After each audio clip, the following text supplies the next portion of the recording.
Olá, pessoal, meus irmãos em Cristo Jesus. Graça e paz seja com todos vós. Eu venho aqui hoje com muita alegria e louvor. Mais um dia aí, do dia 27 de março de 2024. Trazer para vocês mais uma palavra para os vossos corações. Você que está chegando no canal aí agora, é o primeiro vídeo que você está assistindo, seja muito bem-vindo, tá? Aqui você é especial. Estamos aqui junto, caminhando rumo ao céu, tá? E hoje eu quero trazer para vocês uma mensagem dos nossos dias atuais, porque Deus, Ele tem afastado um pouco dentro das igrejas com relação às curas e milagres que não estão mais acontecendo, né? Qual que é o sentido de quase não vermos mais milagres, né? Tem um sentido para isso, né? E eu estava aqui meditando no livro de Salmos, o número 41, os 3 primeiros versículos. E aqui é muito claro, né? Quando se trata do que está acontecendo nos dias atuais, relacionado aí cura, libertação, cura de enfermidade, né? Tanto aí enfermidade na alma, como também enfermidade física. Por que as igrejas têm orado tanto e quase não estão vendo mais esses sinais? E Deus, Ele tem trazido para mim aqui uma mensagem que eu gostaria de partilhar com vocês. Vamos lá, eu vou estar aqui citando aqui algumas mensagens bíblicas que pode estar fechando o que eu estou querendo dizer relacionado às ausências aí de curas espirituais e físicas, tá? Vamos lá. Diz assim em Salmo número 41: Bem-aventurado o que acode ao necessitado. Aqui está falando do pobre. Bem-aventurado ao homem, né, que acode ao necessitado, ao pobre. O Senhor o livra no dia do mal. Versículo 2: O Senhor o protege, preserva-lhe a vida e faz feliz na terra. Não o entrega à discrição dos seus inimigos. O Senhor assiste no leito da enfermidade. Na doença, tu lhe afofas a cama, tu dá conforto, consolo para aquelas pessoas que acodem a necessidade do pobre. Então, meus queridos, esse rompimento dessas conexões que o homem tem perdido com Deus é por causa da ambição, do egoísmo, de querer só para ele. E a gente só tem uma comunhão com Deus, a gente só consegue chegar em uma harmonia, a uma intimidade verdadeiramente com Deus, quando a gente serve o homem, quando a gente olha para o próximo.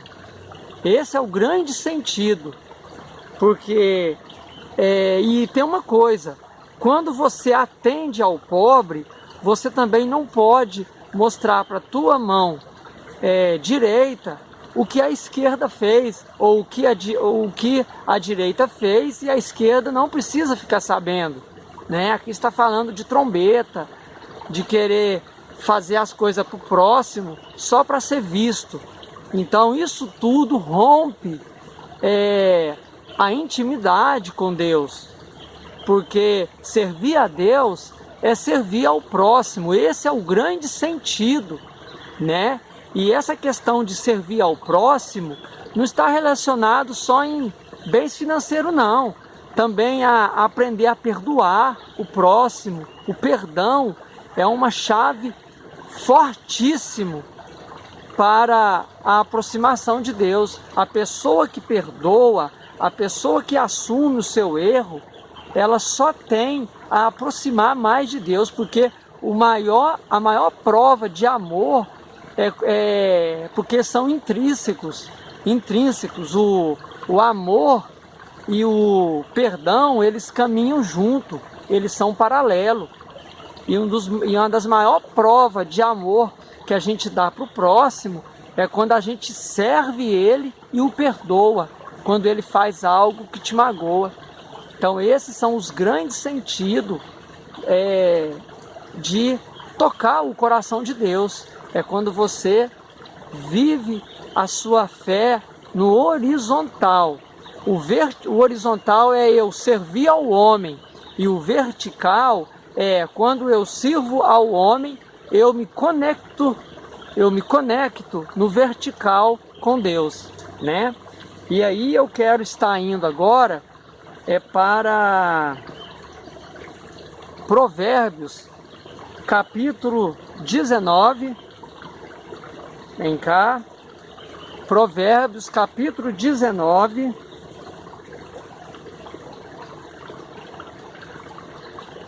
Provérbios, capítulo 19, e no versículo 17, que diz assim: quem se compadece do pobre, ao Senhor empresta. Tá vendo aí? E este lhe paga o seu benefício. Olha só para você ver a força que tem o amar ao próximo, né? Você vê a força que é essa questão do amor ao próximo. E lá em Provérbios, capítulo 14, e no versículo 31, diz assim: o que oprime ao pobre insulta aquele que o criou, mas a este honra o que se compadece do necessitado. Vocês estão vendo aí? Ele é honrado. A pessoa que compadece do necessitado, ele é honrado por Deus. Deus, ele olha para ele. Deus, ele está o tempo todo olhando para aquele ali que sempre compadece do pobre. Amém? Então é por isso que a gente não vê muitos milagres, porque o homem, ele deixa de ajudar o próximo por causa que ele só vê a necessidade dele. Ele não consegue assimilar que o sentido do evangelho é perca. Eu não sei, esse termo perder, eu acho meio difícil usar assim, evangelho é perda, porque quando a gente faz algo pelo próximo, a gente não perde, a gente só ganha, né? A bênção está em fazer o bem. Então aí, por quê? Porque é igual fala lá, joga o teu... Está escrito na palavra, não sei bem qual livro aqui, mas lá está escrito: lança teu pão, eu acredito que seja em Provérbios ou Eclesiastes. Lança o teu pão sobre as águas, que você vai encontrar, né? Que você vai encontrar o seu pão novamente. Aqui não está tratando assim que você joga o seu pão e ele vai voltar para você de novo. Não é aquele pão em si. Aqui está dizendo: lança teu pão sobre as águas. O que? É a mesma coisa de você joga pão sobre as águas, você vai receber o que? Peixe, né? Porque você alimenta peixe. E então você vai receber algo maior do que aquilo que você lançou. Então quando você faz para o próximo, você recebe mais do que o que você fez para ele. E isso aí é promessa. E bênção sem medida. Deus cura as tuas enfermidades. Deus trata com você espiritualmente. Isso aí é sem medida, tá? Aí eu quero ir agora em Deuteronômio, no capítulo 15, que diz assim, capítulo 15, no versículo 7, que diz assim: quando entre ti houver algum pobre de teus irmãos em algumas das tuas cidades, na tua terra que o Senhor teu Deus te dá, não endurecerás o teu coração, nem fecharás as mãos a teu irmão pobre. Antes lhe abrirás de todo a mão e lhe emprestarás o que lhe falta, quanto baste para a sua necessidade. E essa passagem, ela nos leva lá para Atos. Olha só, a gente no Antigo Testamento, agora nós estamos indo para Atos dos Apóstolos, que diz assim, Atos capítulo 2, e o versículo 44 e 45, que diz assim: todos os que creram estavam juntos e tinham tudo em comum. Vendiam as suas propriedades e bens, distribuindo o produto entre todos, à medida que alguém tinha necessidade. Atos, agora nós vamos para Atos, capítulo 4 e versículo 34, que diz assim: pois nenhum necessitado havia entre eles, porquanto os que possuíam terras ou casas,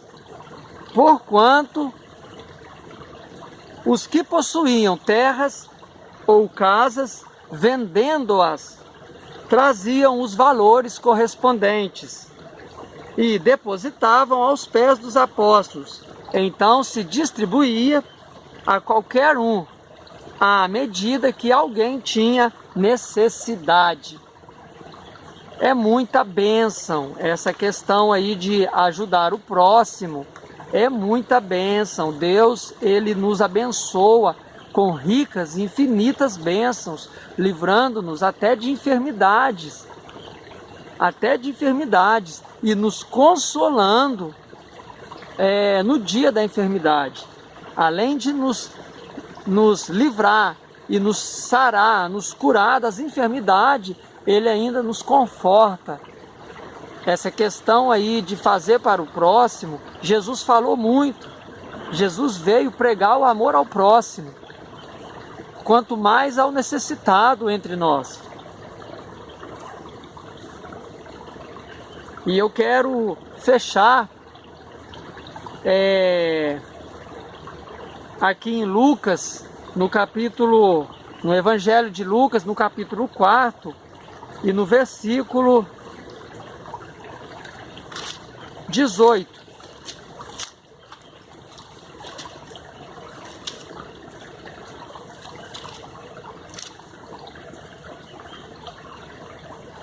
Que Jesus disse assim: o Espírito do Senhor está sobre mim, pelo que me ungiu para evangelizar os pobres, enviou-me para proclamar libertação aos cativos e restauração da vista aos cegos, para pôr em liberdade os oprimidos e apregoar o ano aceitável do Senhor. E aí eu quero ir em 1 João,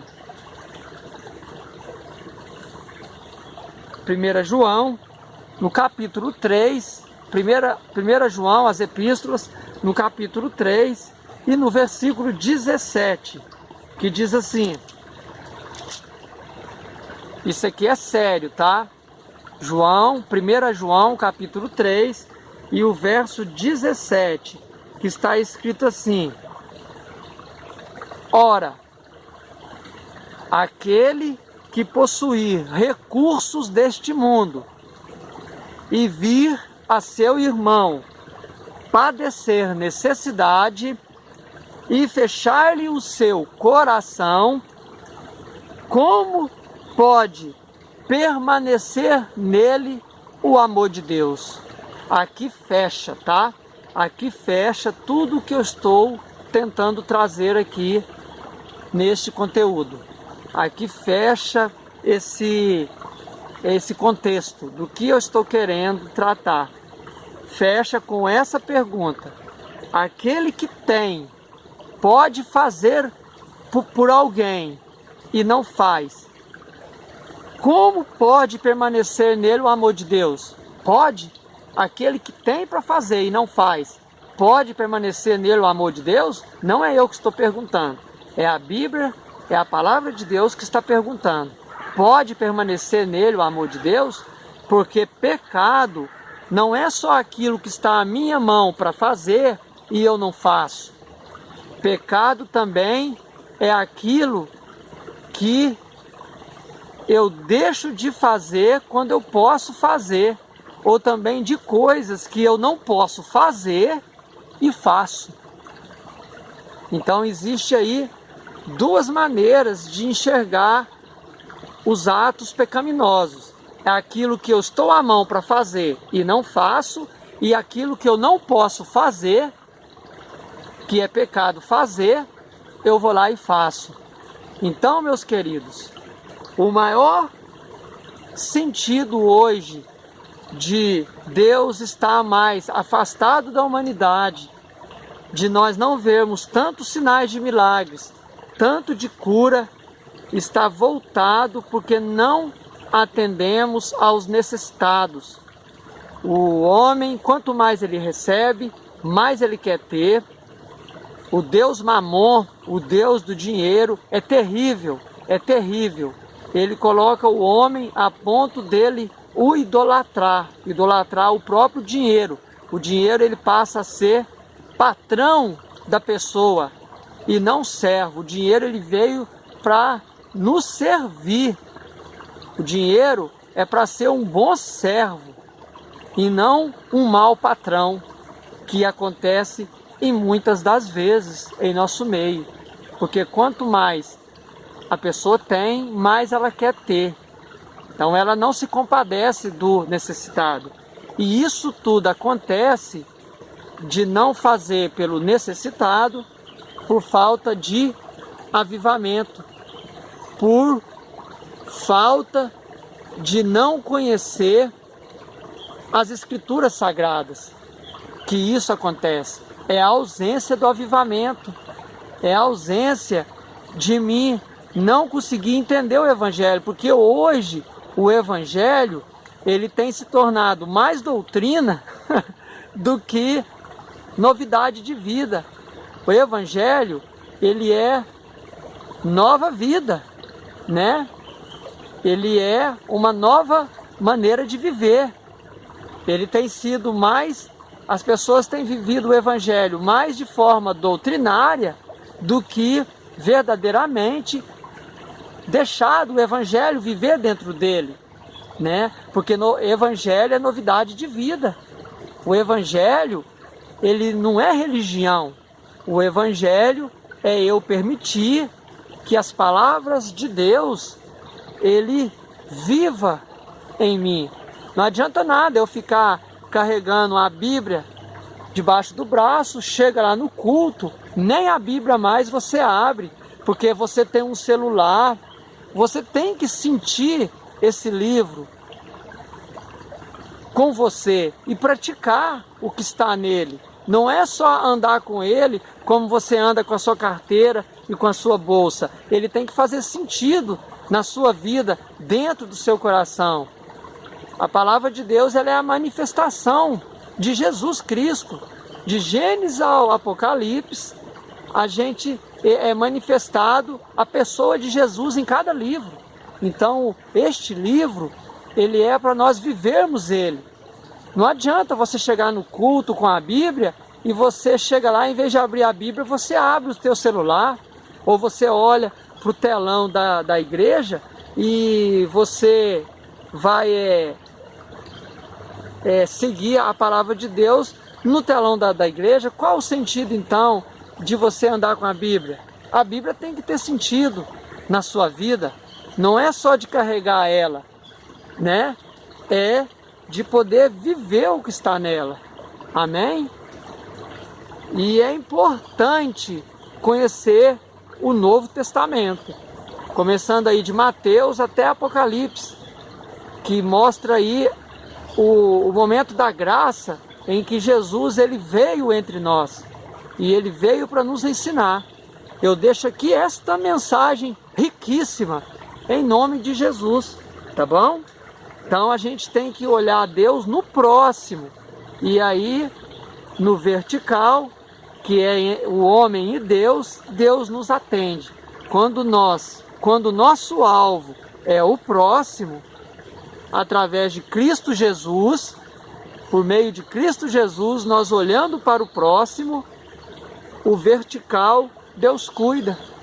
O vertical é com Deus. Sim, com certeza, temos que orar a Deus, buscar o Senhor. Mas quando nós servimos o próximo, nós cumprimos uma grande parte do ministério em Deus, com o céu. Nós ligamos ao céu. Tudo que nós fazemos aqui para o próximo, nós ligamos no céu. Amém, meus queridos? Então eu quero deixar essa mensagem em nome de Jesus. Quer ficar livre de enfermidade? Quer que o Senhor te visita cada vez mais? Atende ao necessitado. Busca esse avivamento. Busca esse ministério de servir ao próximo. Esse é o verdadeiro evangelho. E eu fico aqui na alegria e no louvor. Que a graça de nosso Senhor Jesus Cristo, o amor de Deus, a comunhão e a consolação do Espírito Santo seja com cada um de vós, hoje e sempre. Amém. Que o Espírito Santo seja feliz em cada coração. Um grande beijo na alegria e no louvor. Que Jesus abençoe a todos.